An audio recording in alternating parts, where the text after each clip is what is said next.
Boa noite, bem-vindos à Tribuna Soberana de 11 de fevereiro, com Ana Rita Carlos, libertada de um período de isolamento, e com Júlio Balreira, a quem o vírus da Covid-19, felizmente, ainda não bateu à porta.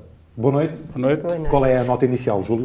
Não bateu à porta, espero que não bata. São das tais visitas que eu não desejo. Espero que todos aqueles que já passaram por isso ou estão a passar se recomponham rapidamente. A minha nota inicial vai para uma obra que a Câmara Municipal anunciou, isto creio que já se iniciou, que tem a ver com a ampliação da rede de saneamento que vem do Préstimo, passa a Macieira de Alcoba e vem até Valongo. Esta é das tais obras que não se vêem, não ficam para a história, não é? Porque são enterradas. Não tem um monumento visível. Não tem monumento visível. Não vai ter sítio, com certeza, para pôr uma placa a dizer que foi inaugurada no dia tanto por a pessoa tal ou Y, mas é daquelas obras que eu considero importantes. Aliás, há muitos anos que em Águeda, relativamente às questões do saneamento, era um assunto que era muito abordado, e gastar 2 milhões de euros no saneamento acho que é um bom investimento e está de parabéns à Câmara Municipal e naturalmente todos aqueles que estão envolvidos na situação.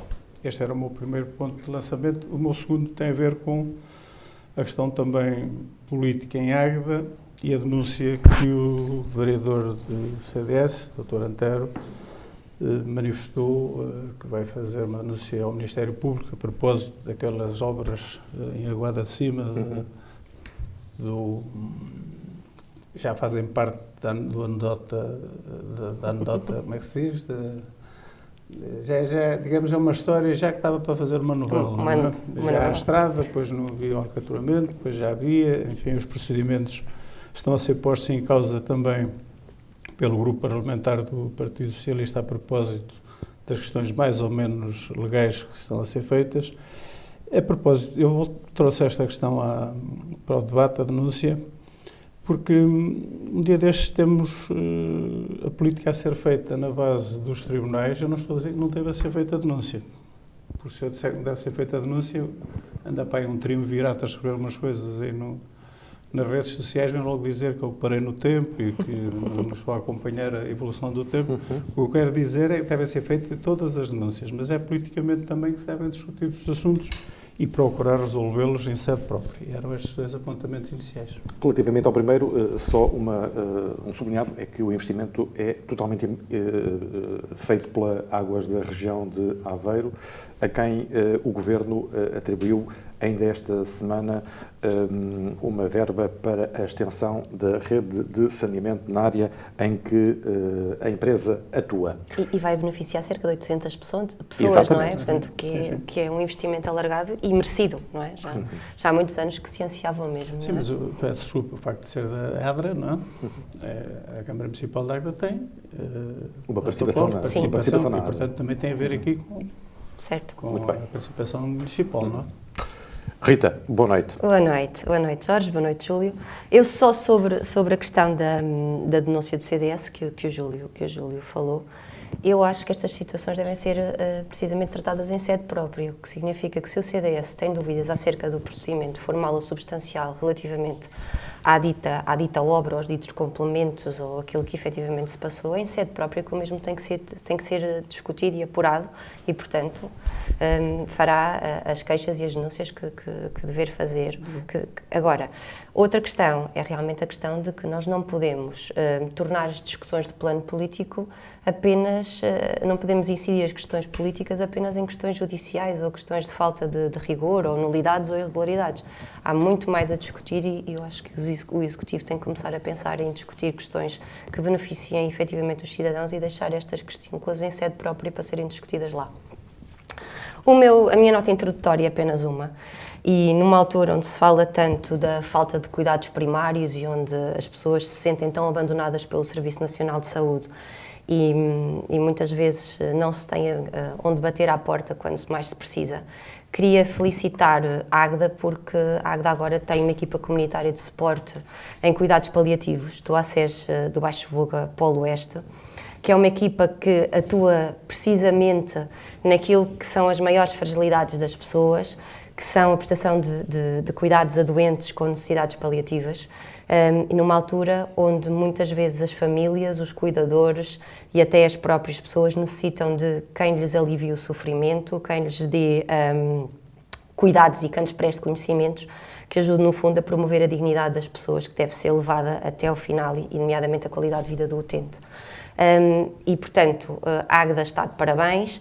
É uma equipa que é formada, é uma equipa multidisciplinar, formada por médicos, enfermeiros, técnicos de serviço social e psicólogos, e que vai servir, isto é extremamente relevante, vai servir os concelhos de Águeda, da Anadia, Oliveira do Bairro e Severo do Voga. Portanto, estamos de parabéns por termos a ter um sinal positivo no âmbito da saúde. E é sediada no Centro de Saúde de Águeda, que está em obras de remodelação, onde a Câmara Municipal investe mais de 1 milhão de euros. Exatamente. A falta de médicos de família é um problema, entretanto, que afeta 1 milhão de portugueses, e há outros números que não são nada animadores. Há cerca de 1000 clínicos que se vão aposentar este ano, e o déficit do Serviço Nacional de Saúde é agora de 1.100 milhões de euros. Nem com 10 super jackpots do Euromilhões se conseguiria tapar este buraco. Em 2020, por exemplo, o buraco cresceu mais de 257 milhões de euros. Entretanto, aqui a sul, a cerca de 150 quilómetros, há um presidente de Câmara com ligação familiar à Águeda que encontrou uma solução, um plano complementar de saúde para os 23 mil habitantes daquele concelho. Júlio, é de medidas deste género que se esperam dos políticos de proximidade? Antes de responder, se me permite, 2 ou 3 referências sobre o assunto. A falta de médicos no nosso país e também de outros profissionais de saúde é um problema que se arrasta há uns anos e que demora a ser resolvido. Naturalmente que há um conjunto de aspectos que o Poder Central e naturalmente as autarquias, e já lá vou chegar, terão um papel importante na sua resolução ou na procura de soluções, mas eu creio também, para além dos médicos e do número de médicos que vão sair, quantos é que vão entrar? A questão depois é saber se aqueles que, entretanto, se vão formando, se procuram outras paragens, se procuram o setor privado, se procuram desenvolver a sua atividade onde e como. Diz que só 50 médicos é que são formados em Portugal anualmente. Eu tenho a informação de que são entre 400 a 500.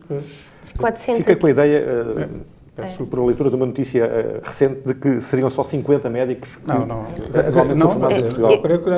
Eu tive a ver num anuário da Ordem dos Médicos, até recentemente, a propósito desta questão, que nos afeta, até porque o Sr. Presidente da Câmara disse que iremos ter este problema muito em breve, não é? Com a apresentação de 3 ou 4 médicos nas extensões de saúde, Massinhato e Valongo, não é? E eu estive a ver e tenho noção que são formados entre 400 a 500 médicos com especialidade em medicina geral e familiar. O que acontece, e o Júlio estava a dizer, se me permite, peço desculpa por estar a interrompê-lo, é que só cerca de 60% a 70% é que se fixam no Serviço Nacional de Saúde. O que significa que desses 500, só 300 ou 350 é que ficam afetos ao Serviço Nacional de Saúde. Depois os outros ou imigram ou vão para o serviço privado. E, portanto, o que teoricamente supria as carências... Depois não os ficam no privado e no Exatamente, e no público. Isso são outros 500. Mas o que teoricamente seria suficiente para alimentar estas carências, depois, na prática, isso não acontece. Bom, se é assim, li mal ou interpretei mal, peço desculpa. Sim, e peço desculpa também ao Júlio por terem interrompido o raciocínio. Não tem problema. É um problema, é uma questão, como eu estava a dizer, que se prolonga nos anos e a nossa população está a envelhecer. Isso também é um problema, digamos, a somar aos outros. A falta de médicos, como também já aqui foi referido, pode não ser tanto pela falta de formação e de saída de médicos das nossas universidades, mas depois um conjunto de fatores que levam a que não tenhamos os médicos que são necessários. E aqui em Águeda, por exemplo, este ano, segundo li também, só na zona norte do concelho pode haver mais 3 ou 4 médicos que vão para a reforma, quer dizer que vamos ter populações à espera do médico. E este é um problema que o Estado, o Governo Central, e agora tem muito tempo para fazer sem estar preocupado que lhe chumbem as propostas, que terá que resolver necessariamente e encontrar as soluções.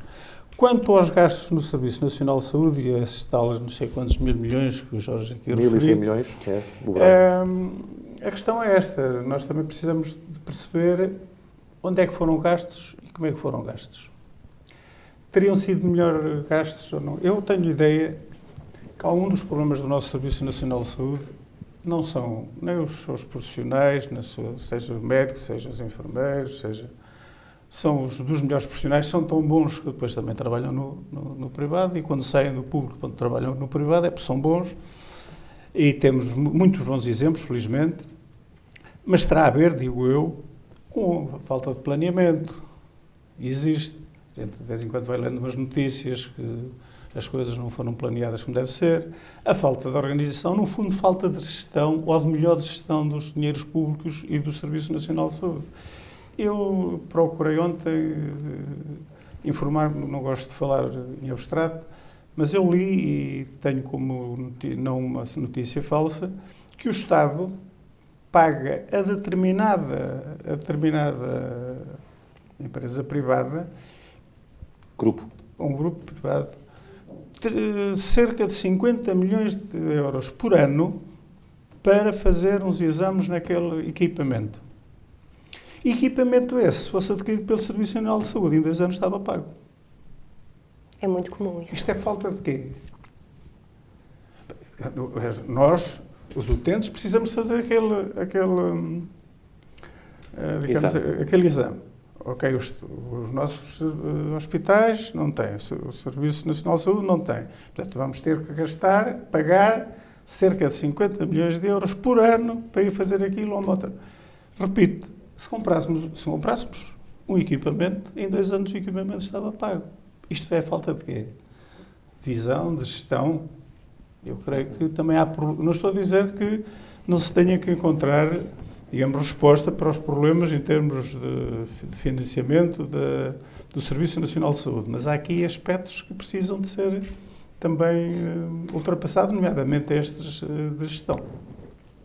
E relativamente à questão que lhe coloquei, se medidas tomadas pelo Presidente da Câmara de Porto de Mós, que tem uma ligação familiar à Águeda, são as medidas que se esperam dos políticos de proximidade? São, com certeza, essas e aquelas que há uns anos atrás alguns municípios do sul do país tiveram para com os seus habitantes que tinham problemas de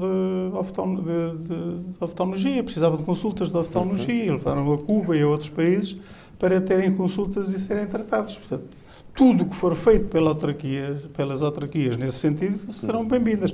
Agora, só há um pormenor.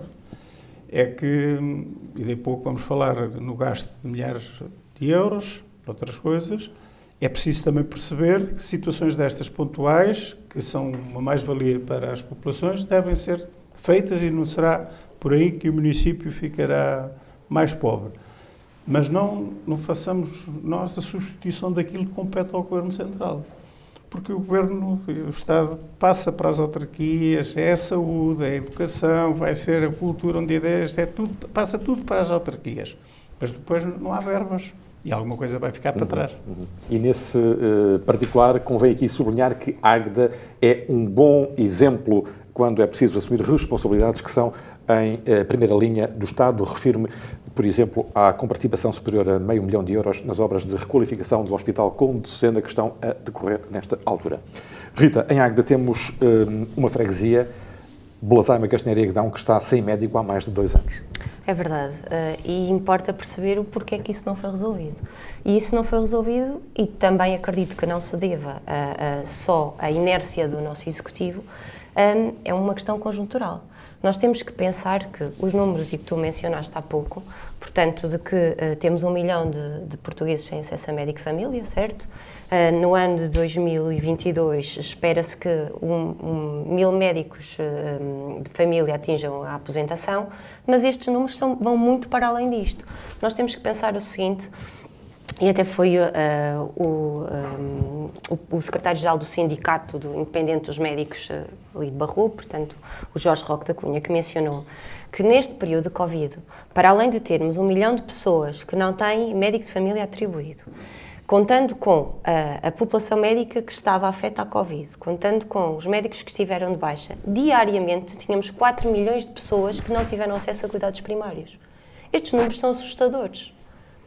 Portanto, nós temos que pensar que os cuidados primários de saúde resolvem 90% dos problemas de saúde da população. Portanto, são os cuidados que nós temos diretamente à porta de casa. Portanto, importa perceber o seguinte: temos em Portugal aproximadamente 5.000 médicos de família. Importa perceber o que é que se passa para que as unidades de saúde familiar não consigam manter os médicos de saúde geral e familiar. E aqui é que reside verdadeiramente o problema. Diz-nos a Ordem dos Médicos que, em termos de atratividade, que a especialidade de medicina familiar, geral e familiar, até é bastante aceita, ou seja, há muitos médicos que escolhem esta especialidade. A questão depois é, quando chegam à prática, porque é que não se mantêm? E, portanto, isto é o que o Governo Central tem que perceber. Porque isto é uma questão de política central, como o Júlio dizia, que continua a transferir responsabilidades para o poder local e que vai-se desresponsabilizando destas questões. E o que acontece em Blazheim é isto. Porquê é que não temos médico em Blazheim e porquê é que não vamos ter médico a curto prazo depois em Massinhata, em Valongo? Porque nós não temos um número suficiente de médicos de família para as unidades de saúde familiar existentes. E não temos porquê. Primeiro, sabemos que as remunerações, o plano remuneratório é baixo. Depois sabemos que, em termos de infraestruturas, a maior parte das unidades de saúde familiar estão obsoletas. Ou tenham o caso, por exemplo, do nosso centro de saúde Águeda, que desde o início que não cumpria com aquilo que os médicos consideravam razoável, ou porque as portas não eram largas, ou porque não tinham gabinetes suficientes. Portanto, depois temos a questão do aspecto burocrático. Um médico de família passa horas infindáveis do seu dia a passar atestados, a passar declarações para as escolas, ou porque os miúdos não podem fazer exercício físico, ou porque estão doentes e agora já têm alta, ou porque é necessário uma declaração para a seguradora. Depois, se nós pensarmos que cada médico de família tem cerca de 1.700 a 1.900 utentes, com estas dificuldades todas de terem uma carreira remuneratória baixa, não terem equipamentos, quer em termos estruturais, quer até depois em termos de equipamentos que estão obsoletos. Falham técnicos especializados. Os cuidados de saúde básicos deveriam ter outros técnicos. Devíamos ter assistentes operacionais mais qualificados, enfermeiros em números suficientes, equipas complementares compostas por técnicos de assistência social, psicólogos e afins. Como é que um jovem que após 11 anos de formação, não é? Porque são 6 anos de curso de medicina, 1 ano de formação geral e depois penso eu que são 4 de formação específica, quando chega a um centro de saúde, como é que se sente motivado para mudar um sistema do qual ele fica completamente assoberbado? Não é? Como é que um médico que lhe são atribuídos 1.700 a 1.900 utentes, que tenha que ter trabalho burocrático, que não tenha estas condições, como é que se sente motivado a continuar no Serviço Nacional de Saúde? Isto é o que importa perceber. Enquanto nós não percebermos isto tudo, não vamos conseguir resolver o problema de Blazheim, não vamos conseguir resolver o problema a curto prazo de Massinhata ou de Valongo e de outras unidades de saúde familiar. E aquilo que eu acho, e que carrego alguma esperança agora, é que este novo governo, que tem todas as condições para agora poder decidir, é que comece a pensar esta questão da saúde, dos cuidados primários, não de uma forma transversal de quem está à distância em Lisboa e que gera o país todo da mesma maneira, mas que sim que considere que tem que auscultar localmente o poder para que consiga tomar medidas que sejam adequadas aos concelhos. e que tenham que se reformar a partir daquilo que seja carreado daqui. Não é transferir as responsabilidades para os municípios, mas sim ouvir os municípios e perceber o que é que cada município precisa e quais são as especificidades da população, para que depois, centralmente, se consiga realmente fazer uma política que abarque um verdadeiro sistema nacional de saúde e que privilegie os cuidados de saúde primários, porque os cuidados de saúde primários têm sido descurados ao longo dos anos e estão a funcionar de uma forma extremamente inadequada. Não faz sentido. Por exemplo, aqui em Águeda, e no outro dia o nosso colega de tribuna até referenciou isso, o Dr. Gil Nadais, que nós tínhamos um centro de saúde que depois está desfasado de um serviço de urgências. Porque a verdade é esta, nós vamos ao centro de saúde para fazermos um diagnóstico, mas depois precisamos de um exame complementar e temos que dar entrada no serviço de urgências. Ou seja, nós temos que pensar isto de uma forma diferente. Nós temos que ter unidades de saúde familiar, onde os cuidados primários estejam já diretamente integrados com quem depois faça um serviço complementar de saúde. Isto é a minha opinião pessoal e não percebo muito bem desta área de saúde, mas é aquilo que eu tenho até de experiência própria. E depois eu acho que há outra questão que tem que ser aqui revista e, se me permitem, abordar o seguinte. Nós temos determinadas pessoas que têm médico no privado e têm médico no público. E esta duplicação importa resolver de uma vez por todas. Porquê? Porque é que as pessoas têm um médico no privado e um médico no público? Porque o médico do privado não pode passar meios de diagnóstico, não pode passar análises e, portanto, as pessoas são obrigadas a, quando têm determinado diagnóstico no privado, a ter que recorrer aos centros de saúde e ao médico de família para que o médico de família, com muito boa vontade, lhe passe aquilo que no privado não é passado. O que significa que nós temos que verdadeiramente olhar para isto de uma forma global, integradora, mas também específica, de acordo com aquilo que os concelhos e com as localidades precisam.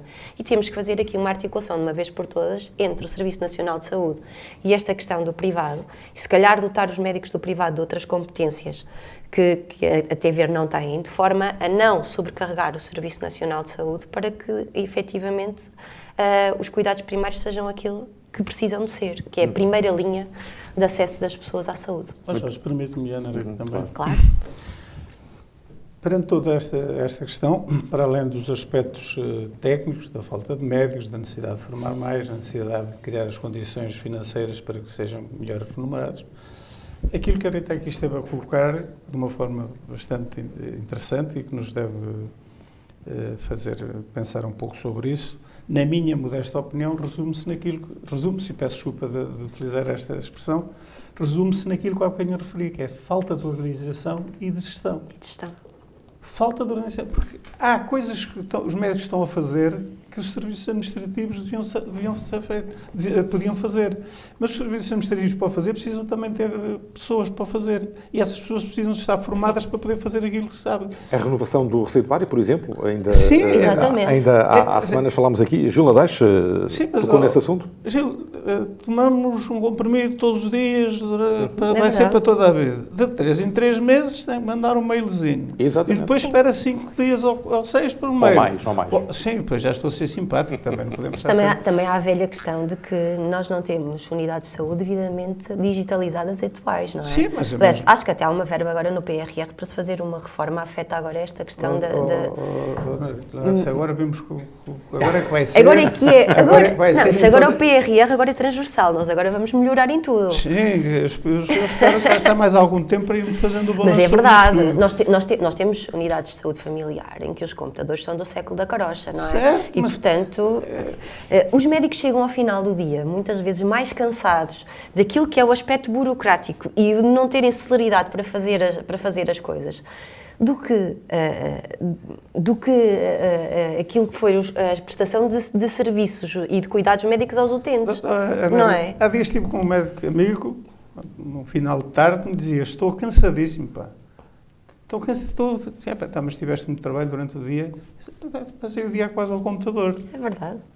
A passar receita, o relatório, depois ter que responder, não sei o quê. Ele estava cansado, eu pensei, bem, deve ter tido um dia de muito trabalho. Teve, com certeza, teve os seus doentes para atender, mas estava mais cansado por estar ao computador. Não, mas é verdade. E depois... Ao computador. A fazer aspectos burocráticos. Não pode passar para outro, não é? Mas depois falta o resto todo. Falta terem tempo para investigar, terem tempo para se cultivar, terem tempo para melhorar práticas e procedimentos.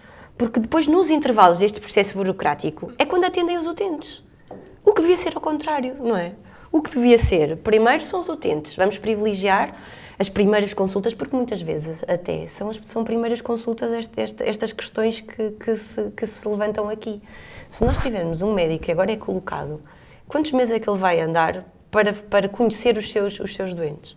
Se tiver atribuído 1.700 doentes? Bem, se aqui tivessem outros, e não é, digamos, para outra discussão, isto resolvia-se tudo se todos tivéssemos o seguro de saúde. Isso aí não havia problemas nenhum. Nem o Serviço Nacional de Saúde tinha este prejuízo, não havia falta de médicos, enfim, tínhamos o cartãozinho, vamos ao privado e isso resolve-se. Mas depois vamos ao centro de saúde para obter... Vamos ao centro isso de fica saúde. tudo resolvido e não alguns. Não resolve, Júlio, porque depois o médico do privado... Não resolve.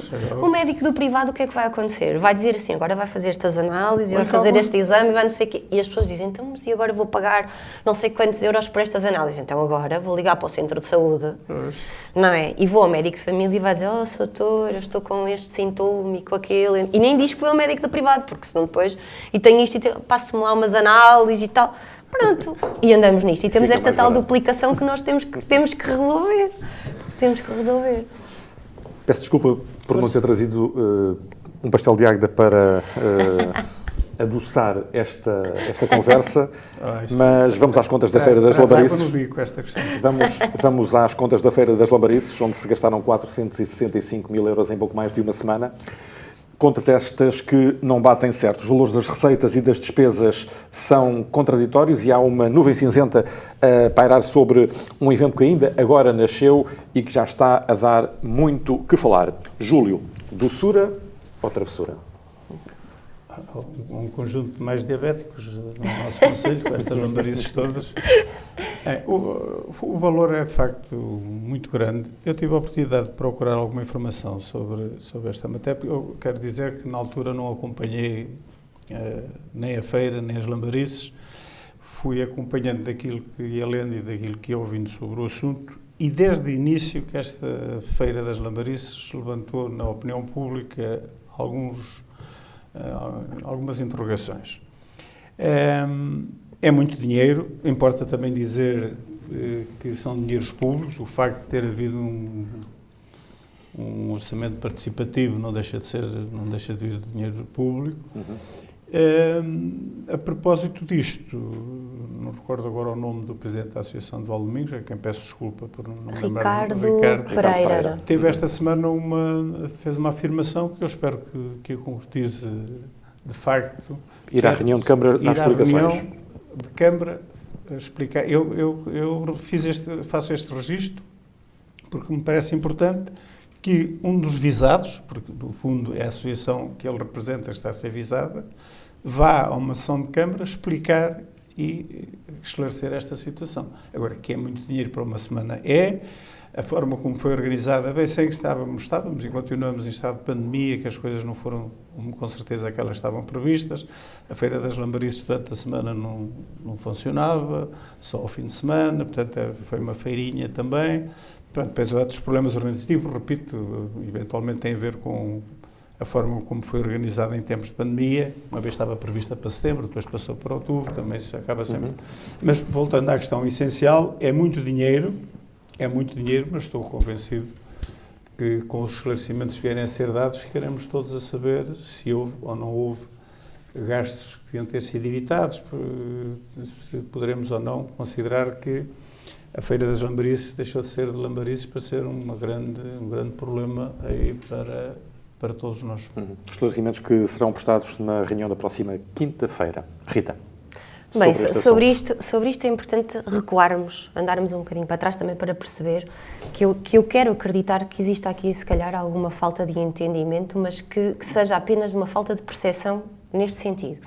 Aquilo que eu tenho presente e que foi referido pela Soberania do Povo é que o vereador do Partido Socialista, Luís Pinho, tinha referenciado que havia aqui uma não concordância nos valores, portanto que o valor da despesa seria agora 465 mil euros e que o presidente da Associação de Valdomingos dizia em tempos, ou referenciou em tempos à Soberania, que seriam 360. Exatamente. Não é? E que também, do ponto de vista das receitas, tínhamos que agora tinha sido apurado que seriam de bilheteira 140 mil, mais coisa, menos coisa, não é?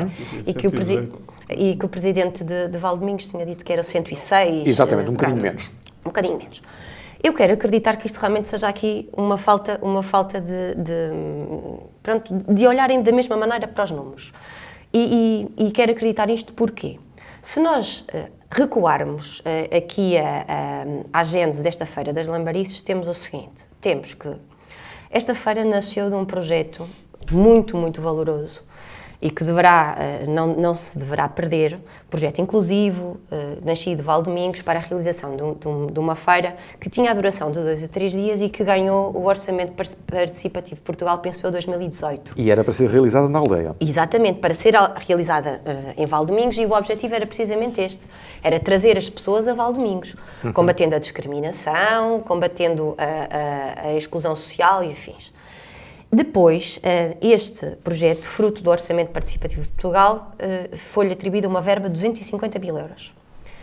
A Câmara Municipal, porque achou que este era um projeto interessante e que poderia ser aglutinador com a festa do Leitão, propôs à Associação de Valdomingos que cumulassem estes 2 eventos e que se aumentasse a duração dos mesmos, passasse de 2 a 3 dias para 9 ou 10 dias.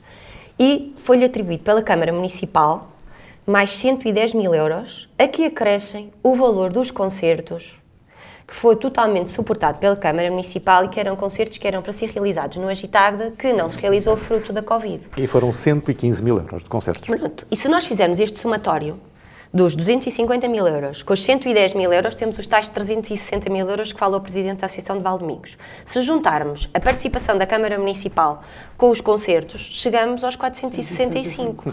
Por isso é que eu penso que poderá haver aqui, do ponto de vista da despesa, algum desentendimento entre aquilo que é considerado despesa direta e aquilo que não é, porque eu não acredito que o Presidente da Associação de Valdomingos esteja a dizer que o evento teve uma despesa apenas de 360 mil euros, quando também há aqui a contemplar aquilo que foram os gastos da autarquia com os concertos e que não podem deixar de ser afetos à realização desta feira concreta. Isto do ponto de vista da despesa. Da despesa, exatamente. Da despesa afeta o evento. Do ponto de vista da receita, aí só mesmo o presidente da associação é que poderá explicar aqui uma diferença de 34 mil euros, não é? Que foi única e exclusivamente bilheteira e que sabíamos desde o início que a bilheteira ia ficar afeta à associação, foi sempre dito e até foi explicado pelo vereador Edson Santos numa Assembleia Municipal, e que até foi explicado na altura, eu recordo-me, estava presente, de que esta receita de bilheteira ia ficar única e exclusivamente afeta à associação como forma de incentivo de que esta Feira das Lambarices tivesse continuidade nos outros anos, ou seja, que não fosse um evento isolado em 2021, mas que tivesse continuidade em 2022.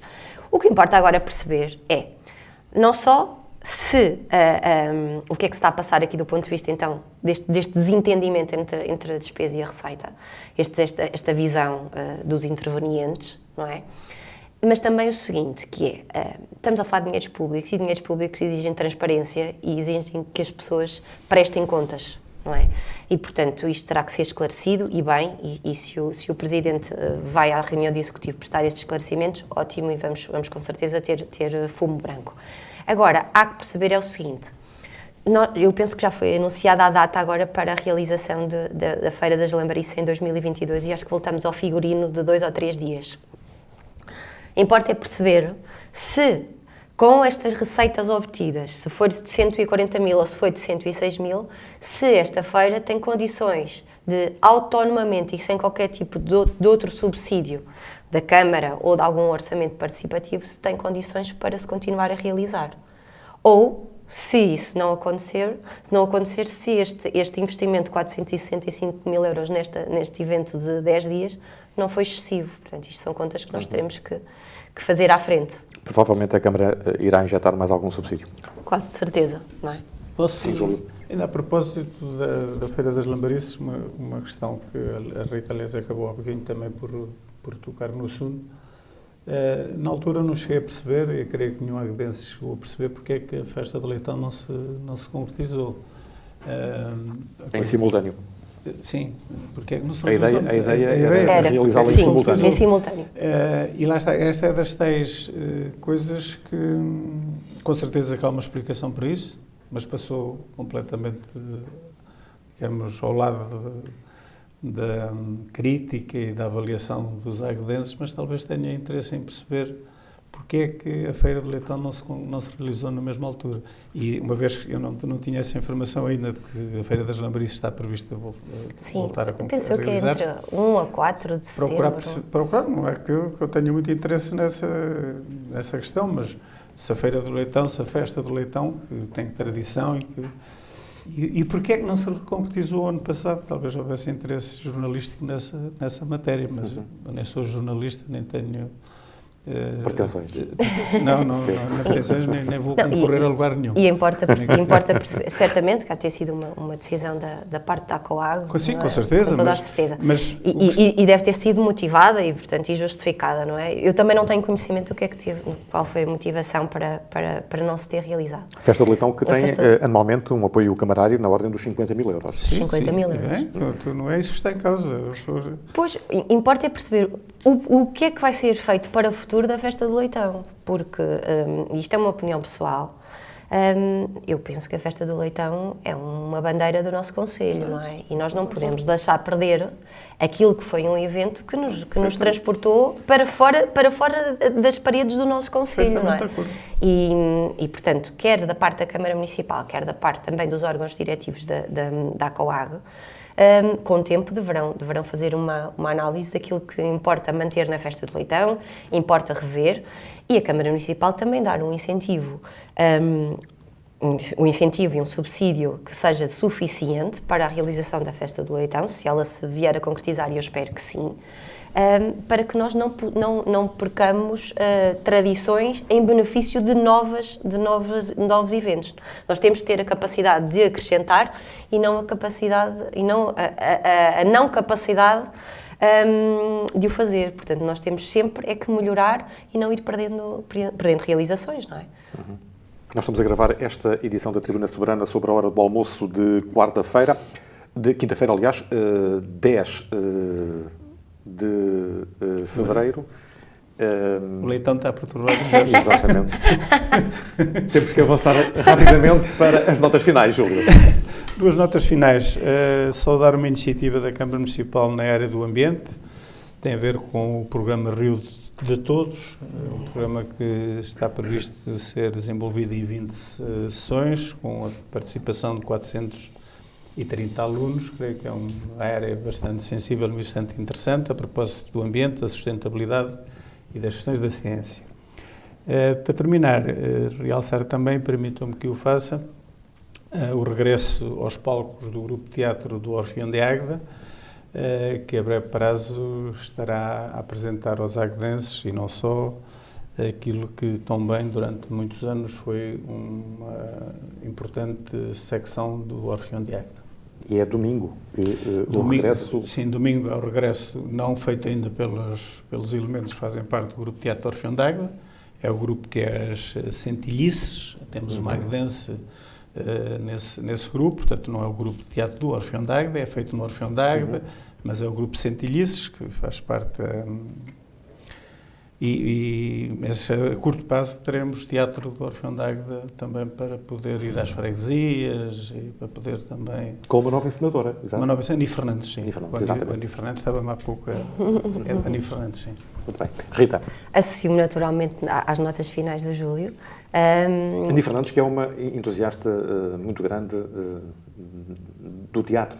Sim, ela é uma mulher de teatro, ela tem o curso de teatro, este grupo que vai cá estar no domingo à tarde é dinamizado também por ela e por outras três. Exatamente. É uma mulher de teatro, isso aí. E nós estamos sequiosos de cultura, não é? Porque a Covid tirou-nos tanta coisa, inclusive tirou-nos a possibilidade de nós nos enriquecermos através da cultura. E, portanto, nós estamos a precisar necessariamente de voltar a esta normalidade que nos faz bem. Televisão. E deixar de ver tanta televisão e de estarmos cada vez mais isolados, não é? Porque estamos cada vez mais egoístas e isolados. A Covid também nos deu isso. A minha nota final é muito breve e é para felicitar a vereadora da Educação e da Ação Social, a Marlene Gai, pela entrevista que ela deu ao Região de Águeda, e na qual teve a ousadia de referir com clareza as apostas para o seu mandato. Eu penso que a Marlene, com esta entrevista franca, completa, permite que os cidadãos consigam perceber qual é o enfoque da sua atuação e não só, permite também que eles tenham a capacidade de escrutinar aquilo que vai ser a conduta da mesma ao longo do mandato. E portanto, eu quero parabenizá-la e felicitá-la por esta capacidade de forma frontal dizer ao que vem e o que fez nestes 100 dias de mandato e, sobretudo, aquilo que são as expectativas dela. E também dizer o seguinte, faz-nos falta políticos assim, políticos que tenham a abertura de dizer eu estou aqui, eu proponho-me a fazer isto, porque muitos deles escusam-se de forma tão aberta a dizer ao que vêm, para evitar que à frente lhe possam vir dizer assim, não cumpriu ali, prometeu e não fez.